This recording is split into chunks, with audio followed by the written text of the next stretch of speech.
अस्सलाम वालेकुम नाज़रीन। प्रोग्राम आज मुबारक के साथ जुल्फ़कार अली भुट्टो को जब फांसी दे दी गई तो उसके वकील कुछ लोगों में बैठे हुए थे। तो वहाँ भुट्टो से मोहब्बत करने वाले लोग भी थे।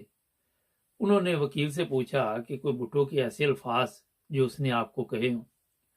तो वो वकील रोने लगा। उसने कहा कि भुट्टो साहब के ये अल्फाज थे कि एक बुज़दिल कौम का बहादुर लीडर फांसी पे चढ़ने जा रहा है। आज वक्त तब्दील हो चुका है। सोशल मीडिया का दौर है।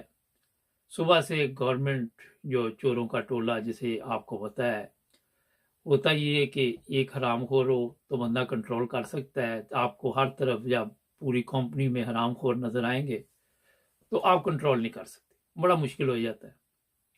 और फिर फौज भी आज सामने, रेंजर्स आपके इलम में है, पुलिस सामने। इमरान खान के लिए इतनी मुश्किलात पैदा की गई, कभी उसकी गाड़ी पे शेलिंग की गई और कभी उसको जो उसके साथ लोग थे उनको तशद्दुद का निशाना बनाया गया। पीटीआई के लोगों ने बहरहाल आज बता दिया कि वक्त तब्दील हो चुका है। जो मुहिब्बे वतन लोग थे उन्होंने आज साबित कर दिया कि वो वक्त गया जब मीडिया नहीं थी, अखबारें होती थी, चांदिया टीवी चैनल भी मेरा हाल एक दो थे और वहां पे लोगों को इस तरह की खबरें नहीं मिलती थी। हुआ ये कि आज जब इमरान खान अदालत पहुंच नहीं सका अव्वल तो अदालत के अंदर भी पुलिस ने शेलिंग की, बाहर भी की और अंदर गाड़ी को आग भी लगाई गई। जज भी मुतासर हुआ। अब जज ने ठीक है ये तो मान लिया कि हाजिरी हो गई है, लेकिन जो इनके मकासद थे जज को इस्तेमाल करने के, शायद उससे जज भी परेशान हुआ। और आपको मैं ये बता देता हूँ यहाँ पे कि अदालती अमला हो या जज हो या पुलिस हो, इन सियासतदानों के लिए उनकी कोई अहमियत नहीं है, किसी किस्म की कोई अहमियत नहीं है। अगर वहाँ पे कोई धमाका हो जाए, लोग मर भी जाएं, तो मेरा ख्याल है कि हमारे लोग जो हैं उससे भी सबक हासिल नहीं करेंगे। हमारी अदालतें सबक हासिल नहीं करती। ये चीज़ें मानी गई कि भुट्टो को गलत फांसी दी गई, अदालतों ने ये बताया, लेकिन आज अदालतें फिर वही काम कर रही हैं। अदालतें बार बार इमरान खान को परेशान कर रही हैं कि वो किसी न किसी तरह अदालत में आए और किसी हादसे का शिकार हो जाए। जैसे ही इमरान खान वहां से इस्लामाबाद की तरफ रवाना हुआ, पीछे हमला किया गया और कहा गया कि वहां से असला मिला है। अगर भी असला मिला है, वो जो आईजी हरामखोर उधर बैठा हुआ है या पंजाब का वो वजीर आला आजकल जो बना हुआ है, अगर असला मिला है तो आपने मीडिया को क्यों नहीं दिखाया जी? मीडिया को क्यों नहीं सामने लेके गए? ये सब हरामखोर है। असल में हुआ ये है, थोड़ा सा मैं बता देता हूँ कि ये जो टोला आया था, इनका प्रोग्राम जो था वो बड़ा खतरनाक था कि इमरान खान को खुडे लाइन लगा देंगे और फिर बांट के हम खाते रहेंगे। और ये जो मरियम की ख्वाहिश है कि इमरान खान को गिरफ्तार किया जाए, वो पूरी होती या नहीं होती, मगर मरियम को ये वजीर आजम बनाना चाहते।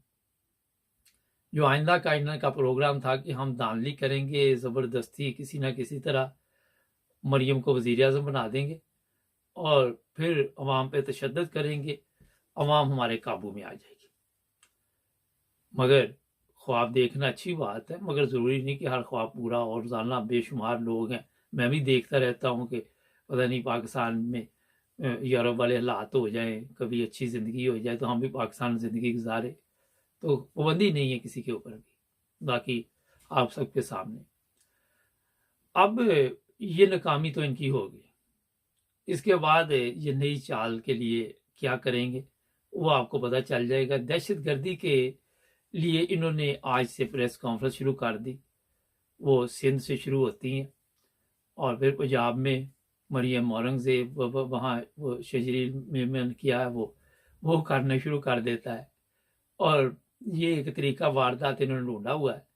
तो सारा दिन ये कुत्ते की तरह एक आता है, भौंक के चला जाता है, लोग चैनल बदल देते हैं, इनके मजाक बने हुए। कल मैं टिकटॉक देख रहा था, मरियम का ऐसा अशर नशर किया वो जब एक प्रोग्राम कर रही थी, किसी का उसके पास जवाब नहीं था। एक जाहल औरत है, और जो कुछ वो पंजाब में करा रही है, ये पंजाब के आईजी जो है इससे काबिल नहीं है कि वो आईजी बनाए जाए। इनको ज़ाहिर तरक्की दी जाती है और अपनी वर्दी के लिए, नंबर बनाने के लिए ये सब कुछ करते हैं। सुप्रीम कोर्ट के फैसले हैं वो ये मानते नहीं, हाई कोर्ट के फैसले ये मानते नहीं, कोई फैसला ये नहीं मानते। इनको पीछे से हिदायत है चीफ ऑफ आर्मी स्टाफ की तरफ से कि मिट्टी डालो, वो चौधरी शुजात अला मसला। लेकिन ये मिट्टी डालते डालते किसी दिन ये ना हो कि ये मिट्टी में खुद दफन हो जाए। ये बड़ा खतरनाक काम हुआ है। आज इस्लामाबाद में जितने इन्होंने जोर लगाना था वो लगा लिया, जो करना था वो कर लिया, मगर अवाम के सामने ये फिर भी पुलिस ने दौड़ लगा दी। पुलिस ने अपनी जान बचाने के लिए छुप गए। वो हराम खोरो, जब आपको पता आप इस काबिल नहीं, आप रिश्वत खोर, आप हराम खोर, सफारशी हो, आप क्यों अवाम के सामने खड़े होते? पहले ही छुप जाया करो। पहले वो शुरू कर दिया कोकला छिपा के जुमेरात आई है वो वाला। तो जब भी अदालत का हो तो ये शुरू करके छुप जो आगे पीछे देखे उसकी शामत आई है। मगर आपकी किस्मत में भी रोजाना जिल्लत और रसवाई लिखी हुई है। और हमारी फौज एक खुदा का खौफ का हो यार। आज तक बांग्लादेश आपको नहीं भूला, वहां आज भी आपको वो किन अल्फाज में याद करते। आप मेरा ख्याल मेरे से ज्यादा बेहतर जानते। वो अपने लोगों को तो छोड़ दो, इन हरामखोरों के पीछे लग के आप जिस काम में लगे हुए हैं, लानत डालो ऐसी नौकरी के ऊपर जो आप अपनी आवाम पे गोलियां चला रहे हो। फलस्तीन बनाया हुआ है, कश्मीर बनाया, मकबूजा कश्मीर। तो कोई इंसानों वाली हरकतें करो वहां पे बैठ के, कोई शर्म करो। एतजाज हसन आज प्रेस कॉन्फ्रेंस कर रहा था, कहता पूरे इलाके में दहशत फैलाई हुई है आप लोगों ने। ये क्या, किस चक्कर में पड़े हुए हैं? वहां वो इमरान खान के घर की तस्वीरें इतनी सादगी से, और हरामखोरो आपको वहां पे 1500 2-2 हज़ार पुलिस वाले बुलावर लाओ सर। वो जो है मरियम की जहां पे वो मरती है रहती है, क्या नाम है उसका, जाती उमरा, वहां पे लगे हुए। तो इमरान खान का तो घर ही अंदर से इतना सादा था, वो बेड नॉर्मल सी जिंदगी गुजार रहा था, वो भी आपने नहीं छोड़ा, वो भी सारा उल्ट उल्ट करके चले गए। खुदा का यार खौफ खाओ, जिनके पीछे आप लगे हुए, इन्होंने आपको कल नहीं बचाना। आपकी मीडिया, सोशल मीडिया पे तस्वीरें चल रही हैं, ये अवाम आपको अदालतों में लेके जाएगी, एहतसाब करेगी। श्रीलंका वाला एहतसाब अब मैं खुल के नहीं बताना चाहता, अवाम की अदालतों में आप जाएंगे। तो जिस तरह पाकिस्तान को लेके जा रहे हैं वो नहायत ही तकलीफ दे हालात है। अब नया वार क्या होता है, केस इतने ज्यादा है, सुप्रीम कोर्ट है वो सत्तू पी के सोया हुआ है, उसे चाहिए सो मोटो ले और पूछे कि इतने केस कैसे बन गए इसके ऊपर भी। ये बताया जा रहा है कि जितने इनके वजीर मशीर वो जितने हरामखोर पार्लियामेंट में बैठे हुए हैं उतने केस बना दिए और अभी 100 तकरीबन होने वाला है। तो आईजी पंजाब है या इस्लामाबाद है, ये जितने भी लोग हैं ये पालतू कुत्तों से भी बदतर है। क्योंकि कुत्ता भी आपके, अगर आप उसकी कोई ड्यूटी लगाते हैं तो वो ठीक देता है, उसको पता है कि होता कि मैं इस मुल्क की हिफाजत करनी है। जब तक इस धरती माँ को आप इज्जत नहीं दोगे, अवाम को इज्जत नहीं दोगे, तो आप क्या समझते कि आपको इज्जत मिल जाएगी? ये नहीं हो सकता। मीडिया को भी अपने आप को बदलना चाहिए। कल को इस मीडिया का भी हिसाब होना है जो झूठ पे प्रोग्राम बनाती है। ये मुख्तसर अभी रिपोर्ट आपको दे रहे। शाम को हालात हाज़िरा में मजीद बातचीत चलेगी। हमारे चैनल को सब्सक्राइब करें, जुड़े रहें हमारे साथ।